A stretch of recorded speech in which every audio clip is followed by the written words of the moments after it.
Hello and welcome to Amazing Tales from Off and On Connecticut's Beaten Path. I'm Mike Allen, here with another story about historically significant people, places, and events from Connecticut's long and fabled past. Today on Amazing Tales, the story behind the Sandemanians, a religious order that went through Connecticut in the 17 and 1800s. Sandemanians are a strange little group. That's my guest for this episode, Danbury historian Bill Devlin, an expert not only on Danbury history, but it turns out on the Sandemanians as well. They were a little eccentric. Eccentric may be an understatement. They were also known as the kissites. Well, for 200 years, Sandemanians were found all over the eastern U.S., but their end came in Danbury, Connecticut. Stay tuned for Hippies, Zealots, or Entrepreneurs, the odd Sandemanian religion.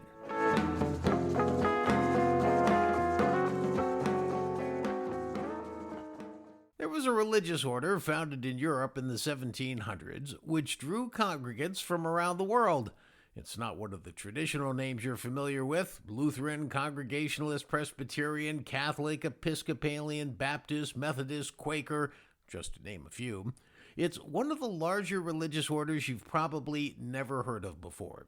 Yet its believers spanned Europe and the young United States, starting when we were just colonies before the Revolutionary War. The story behind the Sandemanians is fascinating. It was among the religious orders that cropped up in the 1700s, which challenged all the other established religious orders of the day. It combined aspects of a hippie commune culture with a strict religious order. That seems like a dichotomy, I know, but it really was that way. And as you'll hear, the religious order, with congregations in several significant Connecticut towns, came to its end in Danbury about 200 years after it started. Well, this story begins in Scotland. The Reverend John Glass ministered there. He was rather radical in his way of thinking at the time. He was born in 1695, and he'd lived to be nearly 80, an age not often achieved in those years before conventional medicine took hold. He outlived all 15 of his children. Well, he was born into a religious family. His father was a minister. He also married into a prominent religious family. His father-in-law was a senior leader of the Church of Scotland.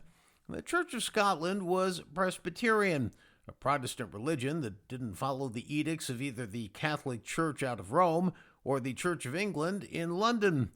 Glass felt that the Presbyterians and other sects were controlled too much by human councils and synods. He thought the simple order of the New Testament, as he viewed it, was all you needed. In Christianity, the concept of election is pivotal. It's the basis for how you achieve eternal life in heaven. Some Christians believe that God's choosing of a particular person to enter heaven is conditional on a person's faith and how they worship. Others feel that the faith you follow is not a condition for eternal afterlife. Bill Devlin is an expert on Danbury history and as well on the Sandemanians.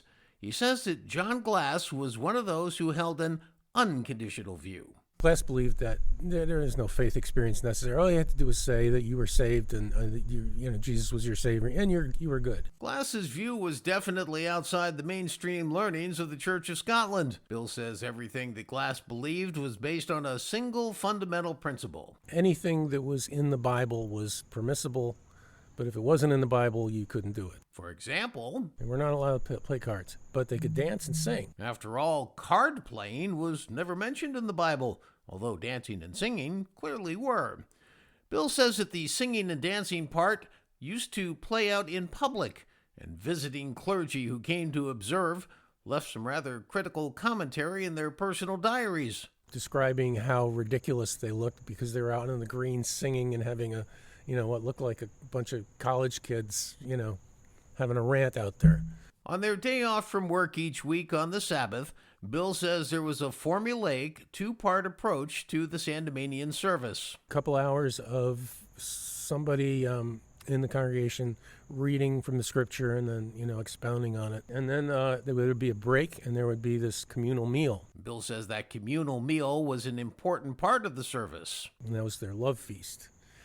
And the communal meal They passed around the kiss of peace, and people started calling them the kissites for that. Yes, the kissites were the way Sandemanians were referred to by non-Sandemanians. They were viewed as eccentric, as Bill said in the introduction.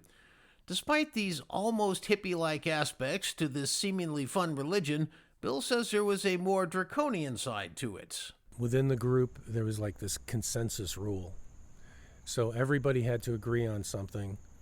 You could dissent, but if you dissent more than twice, I believe, you're excommunicated. And as Bill aptly notes, that's not a way to build a long-term sustainable congregation. Number one, this was a small group to begin with, 50 at the most.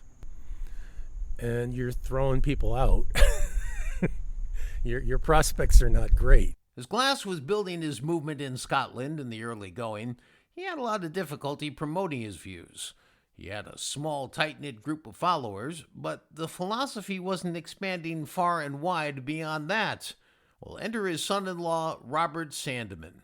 Sandeman married Reverend Glass's daughter, Catherine. In time, it would be Sandeman who would take Glass's principles and get them to a wider audience. Bill, in fact, sees a close parallel between Glass and Sandeman, similar to the German philosophers Karl Marx and Friedrich Engels, the men behind the start of socialism. Karl Marx was the idea guy, and Engels was the guy with the money who like popularized all this, made the little sayings and all that kind of thing. Well, Sandeman was kind of like that. He was the guy who publicized Glass's teachings. Sandeman was so good at pushing these new concepts and drawing converts that the name of the religious order eventually changed from the Glassites to the Sandemanians. Sandeman was sort of the guy who put it all together into a package that people could use, and he went around spreading the word. Although the nickname of kissites did stick. Bill says Sandeman had fairly quick success. There were Sandemanian congregations in England, and then he attracted some attention in America. Ministers especially, got interested in this. One of the principles that Sandeman highlighted received a very sympathetic ear in the colonies. One of the things they believed in was separation of church and state. This was pretty controversial in the day. So some of the ministers were interested in that. After all, the original settlers from England had fled state-sponsored religion in the form of the Church of England. One of the ministers in the colonies who had caught wind of these teachings and found that they struck a chord with him was the minister of Danbury's largest church, the Congregational Church. Ebenezer Russell White led the Congregationalists at that time. Now, there were no newspapers in Danbury in the mid-1700s, so when Reverend White stood in the pulpit and spoke every Sunday, it was the most widely listened to commentary in Danbury in that day. Well, when the good Reverend started blending in a couple of Robert Sandeman's ideas within his own sermons, some Danburians started to get uncomfortable. This was straying off course from the principles of the Congregational Church. In fact, when White invited Sandeman to visit, Sandeman took him up on it. And in fact, he toured a large portion of the colonies, preaching wherever he went. Well, throughout western Connecticut and elsewhere in the states, Sandeman's congregations started to pop up. There were congregations in Woodbury and Newtown and New Haven. There were several up and down the coast. There's one in Massachusetts. There's one in Nova Scotia. It was a growing movement. When Sandeman got to Danbury, he stayed quite a while. In fact, too long for the local authorities to deal with. Town authorities brought him up on charges of staying too long because they had an anti-vagrancy ordinance that anybody who was someplace for over a month was against the law. You couldn't stay there unless you were going to actually live there. But Bill says Sandeman made an interesting argument in court when he went to face the charges. Sandeman argued successfully in court, in Danbury this is, that the ordinance wasn't made for people like him, and he was actually able to get off, and he ended up dying in Danbury. He's actually buried there. Sandeman is buried in the historic Worcester Street Cemetery near Danbury's Main Street, right behind the old jail. In those days, the Congregationalists ran all aspects of Connecticut life, not just religion, but government, tax collections, schooling, and cultural activities. Reverend White was entrusted with the Congregationalist flock in Danbury, and he was clearly torn over his own beliefs. He liked a lot of what he heard from Sandeman, except for one key point. One of the things that that he believed in that White could not stomach was the fact that you didn't have to have a trained clergy. Anybody could do the readings from the Bible, and that was fine. Back in the 1600s, the Congregational Church had coalesced around a certain group of principles called the Saybrook Platform. When Reverend White withdrew Danbury's church from that platform, well, his congregation split.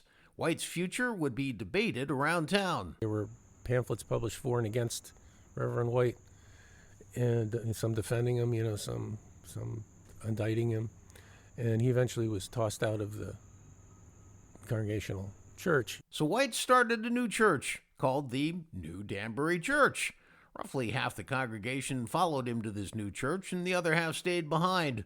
Now, still others who missed their old church in England started Danbury's St. James Episcopal Church, the closest thing to the Church of England in the colonies. The shocking part was that White's own son, Joseph Moss White, actually split from his father and started the Sandemanian Church in Danbury.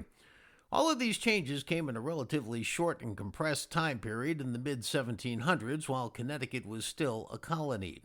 Well, by the time the Revolutionary War rolled around, Robert Sandeman had passed away.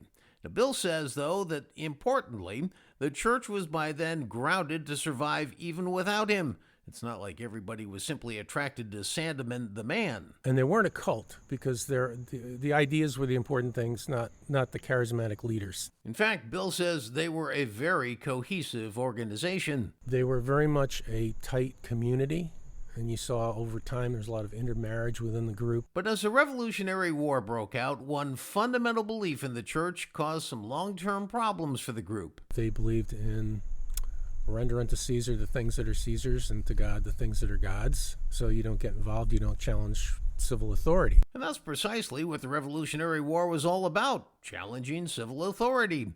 The Sandemanian policy translated to stay neutral during the war, backing neither the British nor the Patriots. And that landed them in a lot of hot water, especially with the Patriots, who were fighting an uphill battle against the British for independence. The Sandemanians, therefore, were shunned and ostracized, with many patriots looking down on them as being disloyal. They were under a lot of pressure in many of the places where they had congregations. And a lot of the congregations after the Revolution dwindled. They were actually actively persecuted in the Revolution. They were drawn up brought in front of committees of safety and, questioned. One guy was shot at. And after the war, the Sandemanian congregations began to fold everywhere where they had been started.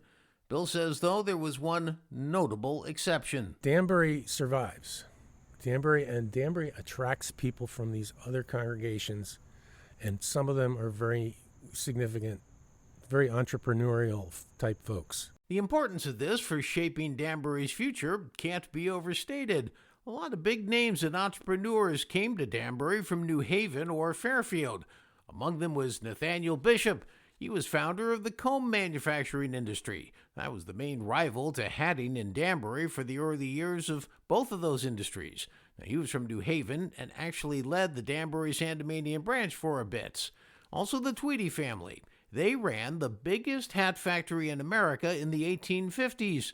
And in each of their generations, while the Sandemanian religion existed, they had a family member in the church. Another big name was Oliver Burr. He was from Fairfield. He was a third cousin of the infamous Aaron Burr. Burr was the third vice president of the U.S., but he went down as famous for killing Alexander Hamilton in a duel in 1804. Well, Oliver Burr had, in fact, at one time been his third cousin's legal guardian. Oliver Burr had business connections throughout New York City, and he teamed up with the grandson of the famous Danbury Reverend White, also named Ebenezer White, and together they opened the first major hat factory in Danbury, the Burr and White Factory. It was a facility that overshadowed the many small mom-and-pop hat outlets that were sprinkled around Danbury. These were small operations. They were, 2 or 3 people turning out a few hats. What Burr and White did was they got an English master hatter in to teach people how to do it, and they started some mass production. So they were doing, where other shops are doing a couple of hundred hats a year, they're doing thousands. They also became famous because not only were they the first to industrialize hat manufacturing, but they opened the first hat warehouse in New York City to spur the sale of hats there. Why were the Sandemanians so successful in hat and comb making? Bill says that in those days, in particular, business practices relied on personal connections and honesty. From little hints and accounts that we have, we know that the Sandemanians were considered to be, very scrupulously honest. So they were trusted. So they were, therefore, that was kind of a plus for them in doing business. While they may have been prominent and successful businessmen, none became particularly famous. But Bill says that one family's offspring did become quite famous. Charles Ives, the composer, is a descendant of Joseph Moss White, who was the original Sandemanian congregation founder. Well, alas, Oliver Burr's ambition began a downward slide in the last remaining Sandemanian congregation in the U.S. Both he and Ebenezer White owned real estate on Main Street. Now, at that time, Main Street, at the corner of modern-day White and Elm Streets, looked very different. The buildings that are there today, of course, weren't there then. It was just a grassy hillside that rose up from Main Street. Now, if you know where the old original News-Times building was on Main Street, and where the original library building was at the corner of Main and Library Place, well, that's the general area where the Sandemanians built their meeting house and communal meal house. Ebenezer White's house was where the old library building is today, and the walkway next to the old News-Times building, the one with the red rounded mound on top, led to where Oliver Burr built his home. When he decides to build this house, this creates a problem in the group, because the group believes that they weren't a socialistic group, but they believe that, according to the Bible, if you made extra money, you were not supposed to be accumulating wealth in this world. You're supposed to be using it for the benefit of the lesser people in the group, spreading it around. The idea of somebody actually building a nice house right on Main Street was, frowned on. Now, even though Burr offered his house to the Sandemanians, it wasn't until after his death that the house was converted. But the damage had been done. What was left of the last Sandemanian congregation was in crisis. The group split on account of that. So there was a big split then, and there was another big split in the early 1800s. And then, gradually bad things started happening. The males started dying off. So if the women have no role, you have a congregation almost entirely of women, or all women. That's kind of how they eventually died off in the late 1800s. Well, as an interesting footnote to history, the Sandemanians did make a big change in their otherwise intractable set of rules. They allowed women to take a more active role. As Bill said, the congregation had grown to be predominantly female, so it was a bit of a necessity. When the last service was held in Danbury in 1899, it was finally a woman who was at the helm.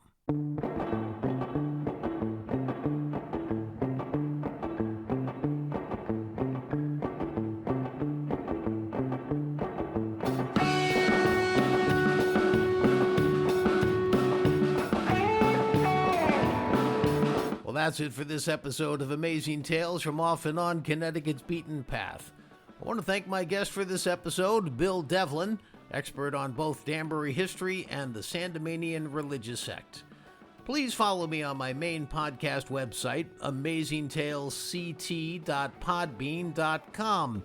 Also, in between episodes, you can check out my Facebook page at Amazing Tales CT. That's where I place photos supplementing my podcasts. Plus, I'd love hearing from you there, and you can send me an idea of a story you'd like me to look into. If you liked what you heard, spread the word with your family and friends. See you next time here on Amazing Tales from Off and On Connecticut's Beaten Path. I'm Mike Allen. Be safe and stay healthy. Amazing Tales from Off and On Connecticut's Beaten Path is a production of True North Associates, LLC.